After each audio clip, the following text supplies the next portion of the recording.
उसके बाद मेरा छाती पकड़ लिया, उसके बाद छाती पकड़ के चाकू निकाल के जमीन पर पटक के बलात्कार किया।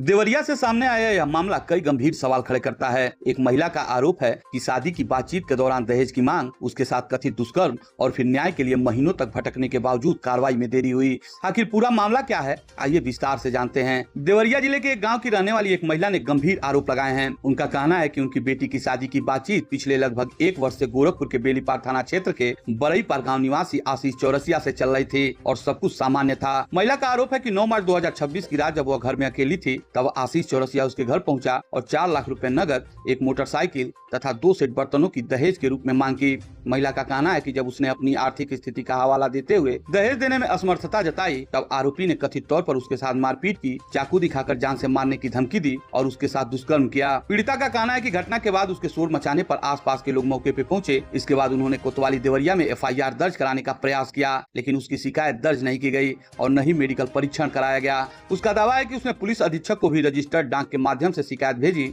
लेकिन वहां से भी कोई कार्रवाई नहीं हुई। महिला के अनुसार जब पुलिस स्तर पर सुनवाई नहीं हुई तो उसने न्यायालय का दरवाजा खटखटाया। उसका कहना है कि 19 मई 2026 को न्यायालय ने FIR दर्ज करने का आदेश दिया, जिसके बाद 17 जून 2026 को कोतवाली देवरिया में भारतीय न्याय संहिता की धारा 64(1) सहित अन्य धाराओं में मुकदमा दर्ज किया गया। हालांकि पीड़िता का आरोप है कि FIR दर्ज होने के बाद भी जांच अपेक्षित गति से आगे नहीं बढ़ी। उनका कहना है कि अब तक विवेचक ने घटना स्थल का निरीक्षण नहीं किया, गवाहों के बयान नहीं लिए गए, उनका न्यायालय में बयान नहीं कराया गया और मेडिकल परीक्षण भी नहीं कराया गया। साथ ही उन्होंने यह भी आरोप लगाया कि आरोपी लगातार उसे जान से मारने की धमकी दे रहा है। मीडिया के माध्यम से पीड़िता ने प्रशासन और सरकार से मांग की है कि मामले की निष्पक्ष जांच कराई जाए, विवेचना को तेजी से आगे बढ़ाया जाए, गवाहों और पीड़िता के बयान नियमानुसार दर्ज कराए जाएं, आवश्यक कानूनी प्रक्रिया पूरी की जाए और उसे सुरक्षा के साथ न्याय दिलाया जाए। हमार घर जिला देवरिया हो और हमारे लड़की से शादी के बारे में बातचीत चलत रहा।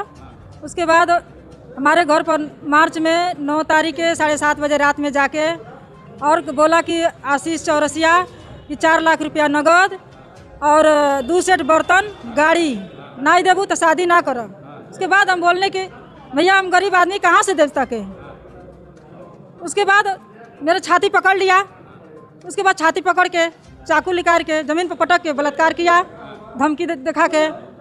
उसके बाद राधा चौरसिया और कंचन शर्मा दोनों लोग आ गए, शोर किए तो उसके बाद निकल के भाग गया। कोतवाली गई, कोतवाली में नहीं सुनवाई हुआ। उसके बाद एसपी के पास गई, वहाँ भी नहीं सुनवाई हुआ। उसके बाद हम कोर्ट में गए, कोर्ट से मेरा FIR दर्ज हो गया सर, लेकिन दरोगा सुनवाई नहीं कर रहा है। अभी तक विवेचना में नहीं आया कोई पूछताछ करने के लिए कि क्या हुआ, कैसे क्या हुआ, क्या नहीं हुआ। दरोगा पैसा लेकर के दब गया है, कोई सुनवाई नहीं कर रहा है मेरा।